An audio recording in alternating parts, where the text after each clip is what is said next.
Morning now. Cold as a coffin lid. Didn't get much sleep. Kept waking to every creak and gust. The storms backed off some, but not by much. Sky's that dull gray that never really turns to day. I stepped out just after first light to see what stirred Bran up last night. There's hoofprints. Big ones, looking like they had to belong to a huge elk or deer.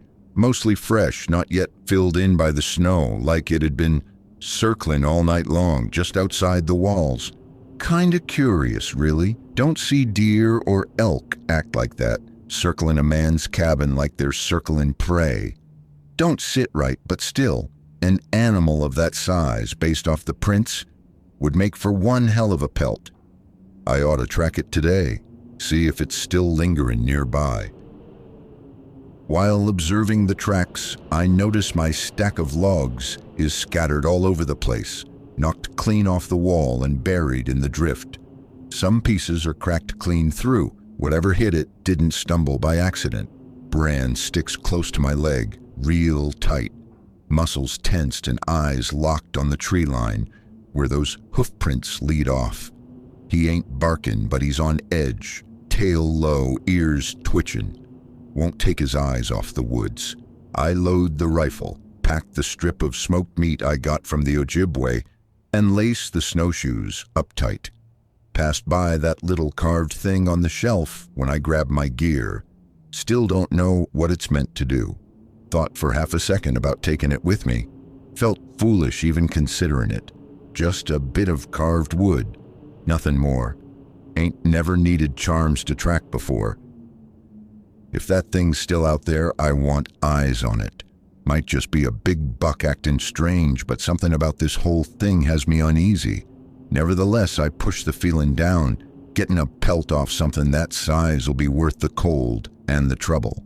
The prints head north into the thick pines, and I follow 'em slow, Bran at my side. The woods are quiet. Snow muffles every step like the whole forest is holding its breath. The hoofprints don't wander. They move steady, purposeful. After a bit, I notice they veer off again, slow and tight, curling back like it was circling for no good reason, just like it did back at the cabin. The trail leads deeper into the trees after that, swallowed up by shadow. Then it stops, just ends. The last print's deep and sharp, pointing straight ahead, and then nothing, like the woods just swallowed it whole. One step's clean, the next is gone, like it vanished mid-stride. I stand there staring, trying to make sense of it. Then I glance around. Takes me a second to realize where I've ended up. That ridge over there, the slant of the trees. I'm damn near the Ojibwe camp. Wasn't expecting to head back this soon, but maybe it ain't a bad idea. They're sharp with tracks, know these woods better than I do. If we find it, I'll keep the pelt. They can take the meat, antlers, whatever's left. Fair deal, I figure. I push forward, keeping low and quiet as the trees start to open up. Should be able to see the camp any moment now, but when I do, my gut drops. The camp's torn apart. Tents ripped, poles snapped, belongings scattered and half buried in the snow. One of their cooking pots still swings from the tripod, clinking soft in the breeze, like they all vanished mid-step. No voices, no movement. I scan the wreckage, feel my gut twist. Then I see it, blood staining the snow in patches. Not a lot, just enough to know it wasn't clean. Drag marks too, leading off into the trees. No sign of bodies, just signs of something violent. Bran whines low behind me. I stop cold. Don't go any farther. Don't call out. Something deep in my guts screaming not to. Ain't nothing I can do here. I back away slow, rifle in hand, trying not to breathe too loud. It's afternoon now, sun's hanging low behind the clouds, throwing pale gray light through the trees. Feels later than it is. I take one more look at the torn camp and yell out, voice carrying through the trees. Tallow! Nothing. I try again, louder this time. Boozhoo! Then faint off through the trees. Boozhoo! but it don't sound right. Too slow, too low, like it was dragging the word out with a throat that wasn't made to speak it. Bran growls again. I raise the rifle and move toward the sound, not running, just steady. I follow it a ways, maybe 30, 40 paces in, drawn toward where I heard that echo. The woods feel colder now, heavier. Then something darts across the path up ahead, fast and low to the ground. Four-legged but not right. Looked like a giant elk, maybe, but the way it moved, twisted, too smooth, too fast. Then it's gone, vanished into the trees like it never was. I just stood there, cold creeping up my spine, stomach turning tight. I know elk, I know moose. That weren't either. I don't stick around after that. Head back the way I came, eyes flicking through the trees, every step feeling longer than the last. Bran's right on me, close as ever, ears back, tail low. Snow crunches underfoot, steady but loud in the silence. My head spinning with what I just saw. Can't make sense of it. What the hell was that thing? And did it do that to the Ojibwe? Can't stop thinking about their camp, torn to pieces, blood in the snow. Nothing else fits. Halfway back, I hear it again. Bonjour. Same voice, same wrong, stretched out sound, but this time, closer. I don't answer. As much as I want it to be Tallow or anyone else from the group, I know it ain't. Not with a voice like that. And now I know. It's following me. Been walking a while now, don't know how long exactly, but the light's gone thin and dim. It's getting close to dark. Just when I'm starting to wonder if I passed it, I finally spot the cabin, barely visible through the trees. Edge of the clearings just ahead. I pick up the pace. Just a few feet from the cabin, something makes me stop. Bran's low growl rumbles at my feet. I turn. It's there. Standing at the edge of the woods where I just came from. Tall as hell. Had to be 8, maybe 9 feet easy. Gaunt. Upright like a man, but wrong. Too long. Too lean. Like the skin was shrink-wrapped over bone. It had the shape of a man, but the movements were all off. Jerky 1 second, then too smooth the next. Its antlers curled toward the clouds like dead trees, and the skull beneath looked stretched and hollow, like a deer's butt with too many angles, too many empty sockets. Its ribs stuck out sharp under the skin, chest barely rising like it hadn't drawn a proper breath in years. Couldn't see the eyes, just black where they ought to be.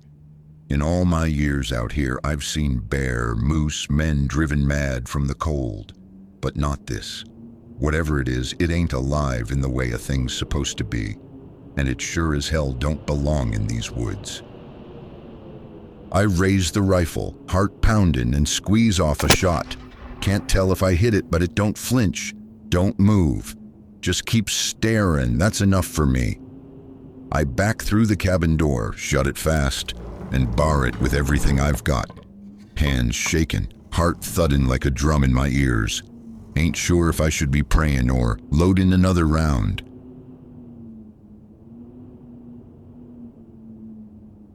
Been maybe an hour since I slammed that door shut. Cabin's dark now. Just me, the rifle, and the sound of the wind pressing against the walls. Took a while before I noticed it. I hadn't heard his paws on the floor. No low growl. No breathing near the cot. I keep glancing toward the floor like he might show up. But deep down, I know. Bran ain't here. He didn't make it in. I left him out there. And that thing's still out there too. Every so often I hear it, crunching in the snow, circling the cabin, heavy, sharp, then gone. It ain't trying to stay hidden. It just wants me to know it's still out there.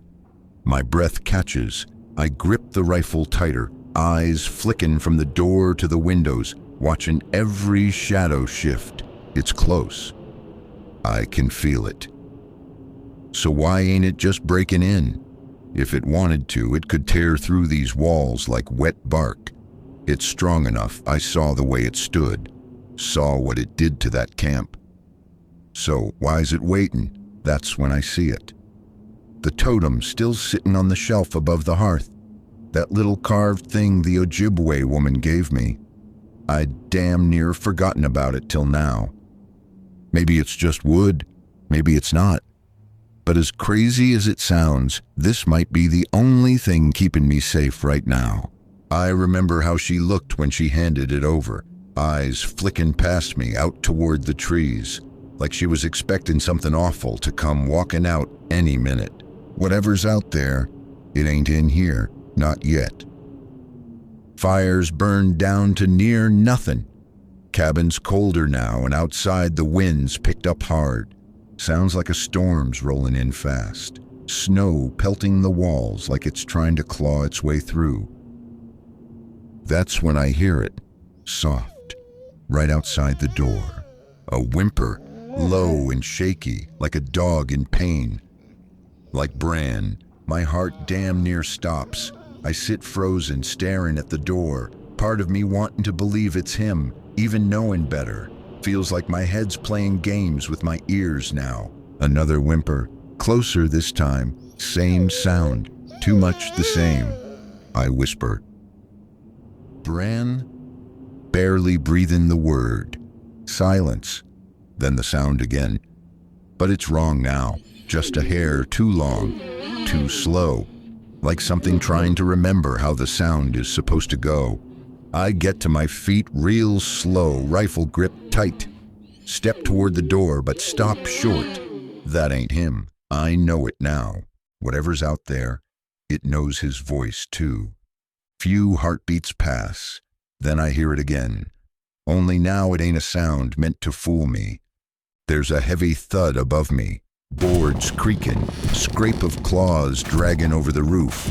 It's moving up there, pacing, scratching and shifting its weight like it's testing the roof's strength or trying to rattle me. The whole cabin groans under it. Bits of dust fall from the rafters. I don't move a muscle. Then, just as sudden as it started, it's gone. Silence settles in again, but it's worse now. Thicker, smothering. My breath comes shallow, chest tight, ears straining for any scrap of sound. It knows I didn't fall for it, and now it's thinking of what to try next. Like it's learning me, studying how I move, like it's stalking me the way a predator would stalk a wounded deer, waiting for the right moment to strike, watching every weakness.